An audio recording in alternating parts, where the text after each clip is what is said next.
I am fired up today about today's topic. This difficult circumstance series, a lot of it's going through a lot of stuff that's not fun. But today we're going to talk about the pathway to internal peace. Who here would like more peace in their life? I, for one, I always want peace. I'm of the belief that every single moment, every single one of us is trying to get peace, joy, freedom, significance, value, all that good stuff. You cannot have any of that good stuff unless you first have peace. So what is peace? Peace can be defined a lot of ways. It can be very complex. Ultimately, when we're talking about internal peace, that means you are calm and composed and free. You're not stressed out. You're not in hostile manner. You don't feel like there's a threat. You're safe. You have your power and you're in control of it.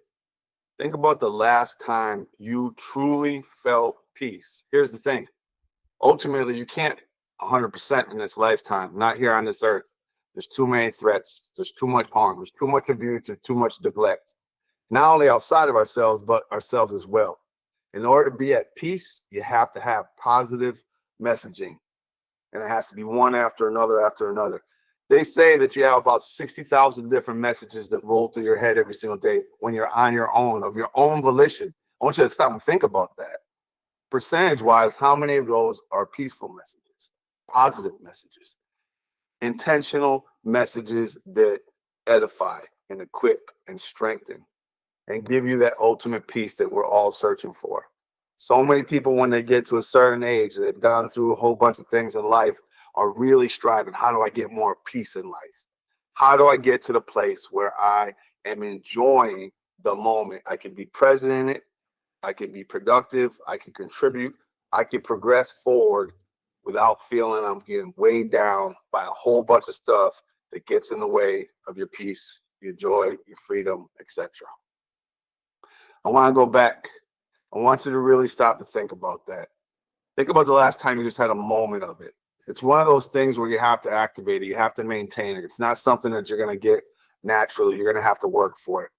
But ultimately, think about the last time that you really, truly felt you were at peace. Quite often, when we're really adept at something, whatever it may be, in whatever aspect of life, we tend to feel peace. We feel a certain kind of rhythm. We feel like we're in a flow state and that things are going well. That's ultimately where you want to be as much as possible in this life, regardless of what goes on around you. I'm going to talk about the mechanisms that help you get to internal peace. We have a whole bunch of videos on our Mentors and More YouTube channel shorts that revolve around those key tools and strategies and tactics. But for now, I really want you to stop and really think about when the last time you experienced peace. For me personally, I grew up with an extreme amount of hostility and aggression and abuse and neglect and violence from day one of life. So my foundation was not peaceful. So I had to work really hard personally, relationally, career-wise in order to get to a place of peace. And even with that being said, every single day something disrupts it. But I calibrate back to it. I know what I need to do in order to get to that point. When I was younger, when I was able to be free and go out and play and have fun, meet new people, create games, play sports, I felt a remarkable amount of peace. Even in competition, there was still peace for me. I enjoyed that. I relished that. I didn't feel like I was unsafe. I didn't feel threatened. I didn't take harm in a bad kind of way. Peace is something that you have to fight for. It's not one of those things where you fight with hostility. It's a different kind of fight. It's a fight using different tools. It's a different set of strategies. Ultimately, when you're trying to have internal peace, you have to fight against your natural built-in desire to be passive, which is to avoid, ignore, or be aggressive or overt, hostile, trying to force your way through something, or passive aggressive, which is a hybrid of both of those, more sneaky, manipulative, somewhere in between. Those three, they don't work no matter what. Somebody comes to you and they calls you a name. They try to bully you. They ignore you. They're hostile to you in some way, shape, or form. They threaten you. They actually hit you. If you try with passivity or aggression or passive aggression, you're not curing anything. You're not solving the problem. You're not getting to internal peace. As a matter of fact, what you're doing is you're disrupting that, and you're going to make it even worse and more difficult. And every single time you step in the wrong direction, that means it's double the work to get back in the right direction. I want you to stop and think about that as well. It's imperative that we learn what it takes to be able to be at peace, to maintain it as best as possible, and to calibrate back to it. If you really truly love yourself and the people that are in your sphere of influence, you will prioritize being as peaceful as possible as much as you possibly can. Now, it's not easy. I know this, you know this, but if you really, really want that kind of life with great value, and you really want to do big things, and you want to leave a solid legacy, you have to prioritize peace.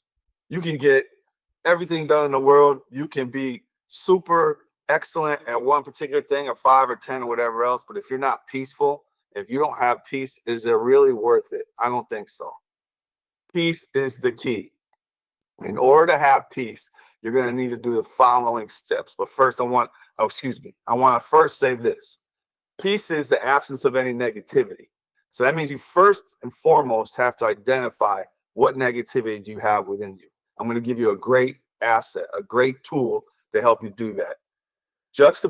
Have a list of all the different significant people in your lifetime that have caused any kind of harm to you in any way, shape, or form. And that could go for abuse or neglect. When you're neglectful, you're being abusive. When you're being abusive, you're being neglectful. But ultimately, you know that the sum total of somebody else's behavior, some of the message they sent you, has caused a negative in you. That list of people, then you juxtapose that with, you set an adjacent table of what they did that stressed you out, caused you to be fearful, caused you to feel guilty, angry, or grief. Those 5 key uncomfortable emotions are great indicators to let you know there's some negativity on your premises. Doesn't matter how it got there, you're going to be on that list as well. However that negativity got in there, whatever form it took, whatever intensity, frequency, duration, or the outcome, ultimately that negativity is within you, and you have to identify it. Once you do that, you're going to have way more power and control. You're going to have a greater level of understanding. You're going to be more organized, and then you can actually do something with it. And this is part of the ownership process.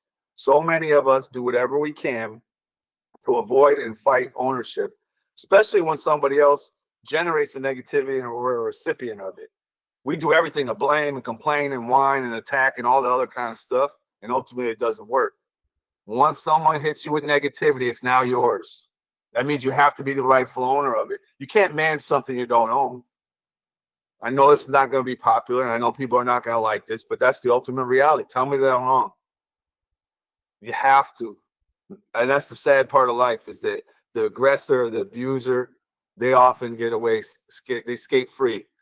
They get away with a lot because they drop the damage and then they run. This stinks. This is an unfortunate part of life. But ultimately, if you're really going to be about it, if you really want that internal peace, if you're really invested and you're willing to do the work, this is what it's going to take. Now, not only do you get stuff that messes that piece up outside of yourself, it's also those messages that flow through you. I'm not worthy. I'm not attractive. I'm not significant. I can't do this. I'm this. I'm that. Whatever it is, all of that messaging has to be owned.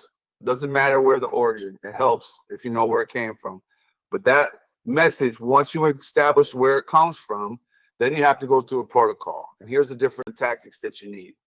You first have to make a declarative statement saying, this is the negativity. This is where it comes from, and be as specific as possible. The next step is to choose, am I going to responsibly manage that or not? And if you choose responsible management, you're going to have to do a number of different things. And some of these will be necessary and some will not. And you may need all of them depending on the scenario. You first have to say, whoever the origin of that message comes from, I'm going to choose to forgive them. Not popular, not easy. As a matter of fact, all my life experience, all my career experience, 35 plus years, thousands and thousands of people I've coached and mentored, thousands of people I've known throughout my lifetime, and my own personal experience. The two hardest things for people to do in this lifetime, I think, are to truly forgive and to truly believe that they are forgiven. I know if you stop and think that through, you would agree. Sometimes we think we forget, or we deny, or we rationalize, or we minimalize, or we project or displace onto someone else. We transfuse. We do any number of different tactics in order to try to get away from those two main things. Once you've made a choice and you choose to forget, what that really means is you're going to say, I know what they did. And that goes for yourself included. I don't care whether it was intentional or not. I'm ultimately going to choose to no longer hold on to any resentment or pain associated with that message. I'm going to choose to be merciful and as empathic as possible to understand their perspective. And I'm going to let go of my desire for them to learn a lesson, to be punished. And I'm going to take it out of my hands. And I'm going to allow the natural processes of life, whoever is in charge of making judgments, whoever's the jury, whoever's in charge of consequences, let them do their own thing in their own way at their time. That means you take yourself out of those positions. You don't have to be an investigator. You don't have to be an enforcer. You don't have to make the judgments other than it was negative, it was abusive, and it did damage. And I'm choosing not to be the one who has to fix the lesson learned or the consequences of the punishment, to teach them a lesson, to try to get ahead, to try to get even. None of that works. That's a real unpopular position to take, because the fear comes in that they're not going to learn and they're going to do it again, or that they think they can do it once. And if I don't stand up and be aggressive back, or if I don't run away and hide, that they're going to think they got over on me, and then reinforcement, cause and effect. I think I can do it again. Forgiving others is not in isolation. You still have to protect yourself. You still have to have a plan. You still don't allow that same kind of stuff to happen over and over again if you have that kind of power. But forgiveness of others is key. If you don't get that done, then everything else collapses. It won't work. I ask you, what is it personally that gets in the way of you choosing to forgive someone that's harmed you? A lot of times it's justification to be the way that you are. Sometimes people that have been victimized like the power and the control, the familiarity and the predictability of being stuck in the justified position. I've been victimized, and therefore it gives me a built-in excuse to not try, to not have courage, to not assert myself, to hold on to resentments, to be vengeful, to spit my poison on somebody else. Justification is an extremely powerful thing. It's an unfortunate thing that we abuse. What gets in your way? I'll tell you, for me, as a recipient of a lot of negativity in the course of my lifetime, especially in my formative years, I had to choose to rage and cry and cry and rage and press repeat over and over and over again. All that while I was doing that, if I kept doing that and I didn't do anything else, I'd just be stuck in a repetitive cycle. I could have talked all day to a therapist or somebody else and said, blah, blah, blah, blah, blah, blah, blah, blah, blah, blah.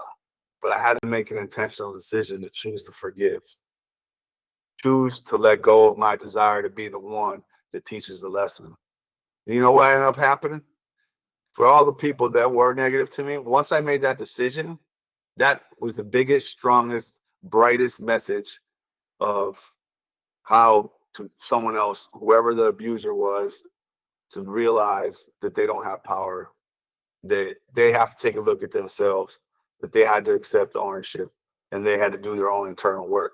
So not only does it benefit you, but it can be an extremely powerful tool for somebody else as well, especially in relationship. You tell me about one relationship that you've ever had of any kind of value where there hasn't been some kind of abuse or neglect. It's the reality of life. We all can be selfish. We all make mistakes, and we're all wrong at times. We're very imperfect people. You need to have the tool in your toolbox to be able to choose to forgive someone. What's the reason why you don't choose to forgive? Is it that fear that it's going to happen again and again and again and again?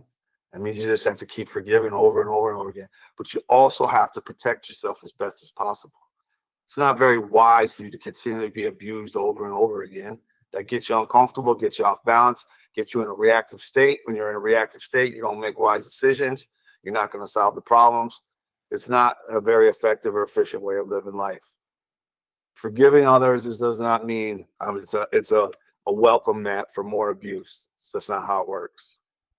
Stay with me.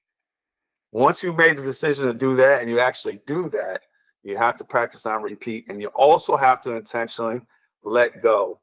The moment that negativity wells up, the moment that discomfort, and it's related to that message from that abuser, you ultimately have to stop and say, I'm going to choose to let it go. That's really hard for some people that ruminate or perseverate. I get it. Some people hyperfixate on certain messages and they can't seem to shake it loose. Sometimes you need to go outside of yourself to be able to have the power to be able to take care of these messages. A lot of people that have been traumatized or abused have to use something outside of them, some kind of modality or God, in order to be able to help them through that.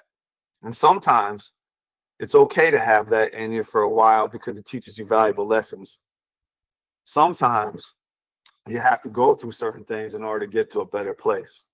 I think personally, I wouldn't trade anything that's ever happened to me in my life to this point, because it's helped inform who I am today, and I like who I am today.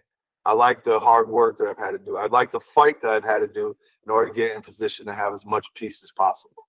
I relished and enjoyed that process, even though it stunk a whole bunch of the time. I saw the greater value in getting through this type of stuff. I know there's a lot of you out there that really, really want internal peace. I know a lot of you really want it, but aren't willing to do the work. And then there's a whole bunch of you out there that want to do the work as well. Those are the target audience. You people are the ones that need to hear this and need to know what the protocol is. And not only that, you also need inspiration and encouragement. You need to know that there's somebody else out there that's gone through stuff, has struggled, has been harmed, injured, and sometimes permanently injured, and there's a way through it. When you look across to somebody and you look into their soul, you know whether or not they've been through something, or if they've forgiven, if they have internal peace or not. You know that. I want you to want to be that person for yourself and also for the people that you relate to. This makes the world a better place. There's plenty of opportunity to walk around with hatred and hostility. There's plenty of opportunity to be reactive and become passive or aggressive or passive aggressive. Every single day, ultimately. Every single time you read something on the internet, golly, it can get you all riled up, right? It's really important that you learn to discipline yourself and know what's best for you to be able to maintain your peace. With that being said, sometimes when you've been abusive or neglectful in some way, shape, or form, a part of the process is that you have to make a declarative statement, a confession, acceptance of ownership that what exactly that you did and the reasons why. And you have to apologize. You have to attempt to make amends. You have to ask for forgiveness. And whether they choose to forgive you or not, you believe that you are forgiven. Remember, that's a difficult one. And then you have to have a plan moving forward that states very specifically, in this scenario in the past, I was abusive or neglectful, and here are my itemized list of action steps, exactly what I need to think, say, and do in order to not get back in a position where I'm abusive to you or anyone else. A lot of people skip over all these steps. They go right to apology, and it's quite often it's empty, and there's no real strength in it, and there's no real game plan for how to clean things up and then get to a relatively neutral place. Reconciliation is a whole nother ball game. That's a whole nother category. That's another video. That's on its way. Subsequent video is going to follow up on the pathway to relational peace. And in that situation, you're ultimately only responsible for yourself. You can do your absolute best. And if the other party's not willing to do theirs, then so be it. But at least you know what you need to do. A lot of the same things that we're talking about here are oriented towards that pathway for relational peace. But let's get back to that internal peace that we so desperately need. In order to be able to get in position like that, you have to do cleanup on whatever part you played in it. Maybe you instigated it. Maybe you reacted to it. However, it doesn't matter. You are still responsible for your part. Let's just say it's an isolated event and simply you're vulnerable and you're a target and there's nothing that you did to set it off. It's not saying that that's okay. Ultimately, everyone should be responsible for their own selves and not be hostile. That'd be beautiful, wouldn't it? Unfortunately, we don't live in that kind of world.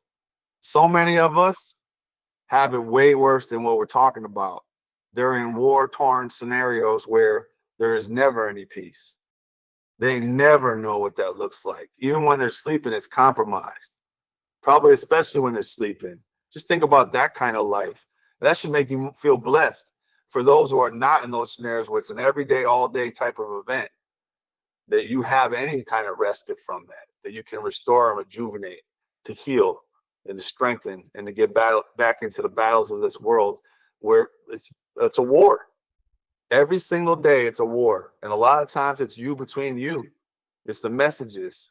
Which one am I going to decide? The loved one or the addictive one? The loved one or the hate one?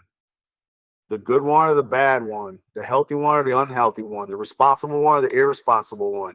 There's a war right inside of you every single day. I want you to stop and think, how bad do you really want internal peace? Are you willing to go through all these protocols? Are you willing to be organized? Are you willing to do the homework? Are you willing to invest? Are you willing to sacrifice the desire to win or be superior or be right or correct, to be just, whatever it is that gets in the way, the motives that get in the way of you truly being with internal peace? If you have to protect yourself, you have to protect yourself.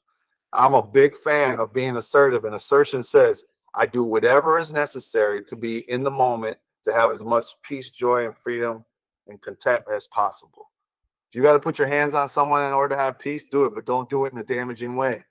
If you have to subdue them with your own internal messaging, your own internal jujitsu, mental jujitsu, relational jujitsu, however you want to look at it, you do just enough to subdue the negativity. And always remember this: love the person and hate the negative messaging. Don't focus on the person so much.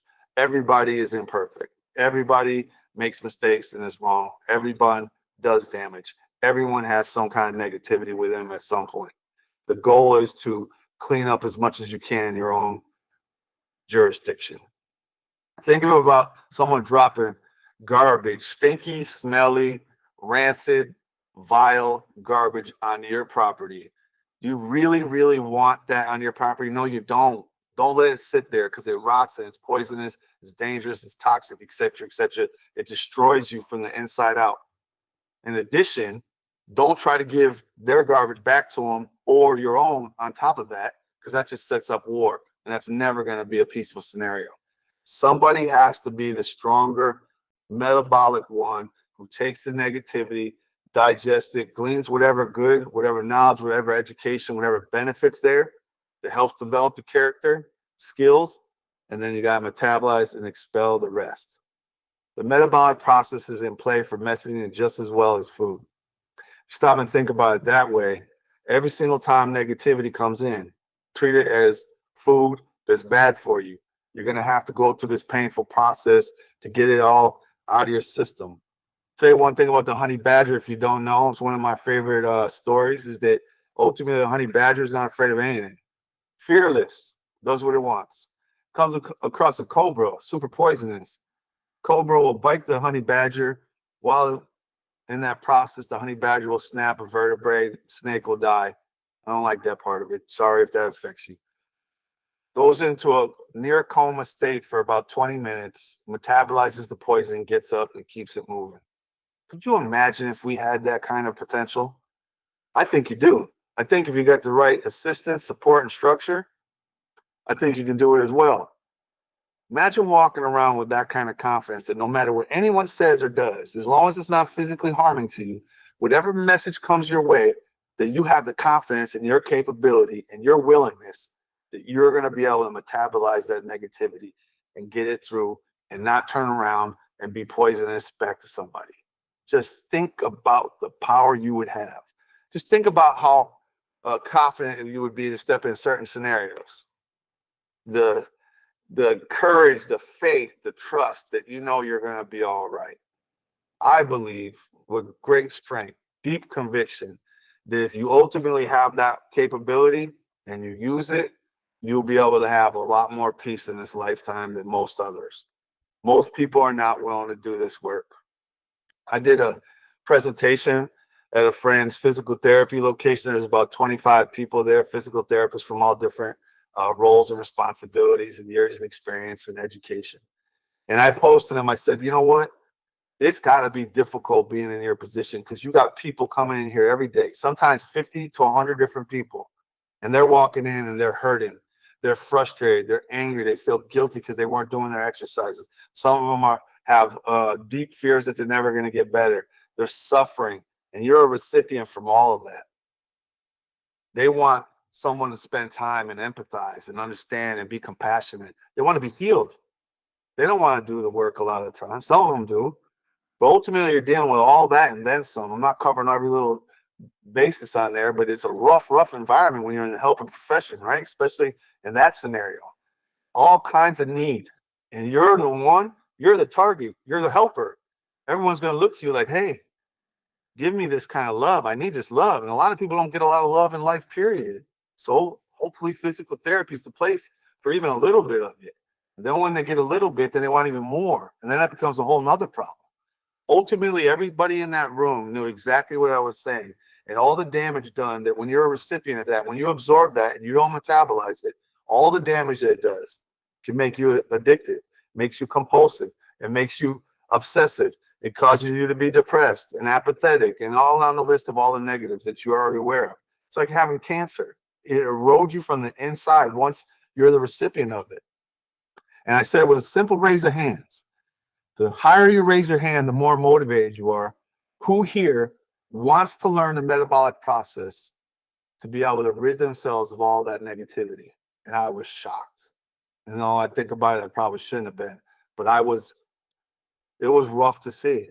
Very few people rose their hand past here. No one rose it fully. These are very smart people that are in the middle of this, and they all knew the ramifications for not applying the metabolic process to peace. And they weren't motivated. They preferred to be stuck in their justification, to hold on to the poison, to give them a built-in excuse to operate the way they do, which is deflating to them or inflating.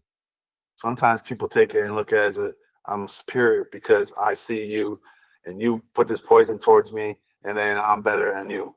I'm better than that. And a lot of people just get hit with it and they think they could deal with it. And then one by one, step by step by step, it destroys. Ultimately, this is the way it is in life. I hope that everyone who receives this message is inspired, encouraged, and motivated to make the changes and to ask for help, to get something outside of themselves if you need it in order to be able to get through so you have more peace.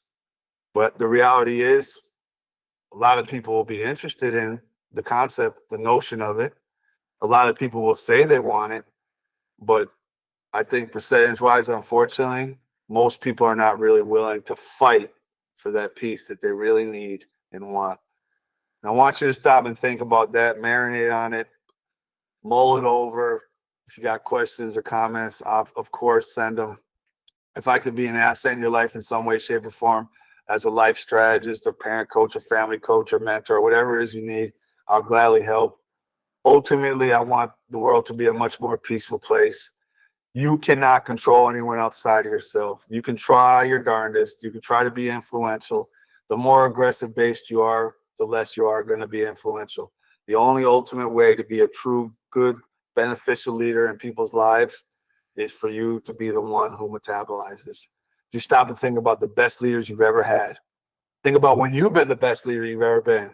It's always because we come with a peaceful framework, that we love the person that we're leading. We love ourselves first, and then we love them equally. Think about that. That's what the world needs more and more of. We live in a very, very hostile phase of life. And not only that, we're more aware of how much hostility there is historically, currently, and then we have a lot of fears about what it's going to look like moving forward. It's rough. The internet has narrowed down those messages so that we're much more dominant, clear that they're out there and how bad it is. And that stuff will disrupt your fear. having too much focus on the past, negativity, too much in the present, and an orientation towards how catastrophic or how bad it's going to be moving forward will be a major, major prohibitor of you being peaceful in this day. With this all being said, I hope this message finds you well. I hope that you stop and think this through. I hope that you get a piece of paper out and a pen and start writing, get organized about this, or use the computer or whatever you need to do. But most of all, I hope you learn to slow down, stop, prioritize whatever it takes to go through this process. Be diligent, be a student, be an engineer. Really hone in on, I really want to become a master of this. You master this, and everything else is a heck of a lot easier. You don't master this, you're carrying around a lot of excessive weight unnecessarily, and that weight weighs you down. I don't want that for you. I know you don't want that for yourself. If it's not you and it's someone else that you know, please share this video and let them have this message. Ultimately, every single one of us needs to hear something like this. Ideally, we all learn how to be able to do all these mechanisms and formulas and tools and strategies early on, but so many of us got that process skipped over. Those foundational years, those formative years, it's rough when there's abuse and neglect and trauma. You know this if you've been through it, but that does not mean it's over. Today's a new day. History's over and done with. You can live with greater peace. Be on the lookout for our other videos, but primarily that relational one, the pathway to relational peace. I hope this finds you well. You guys take care.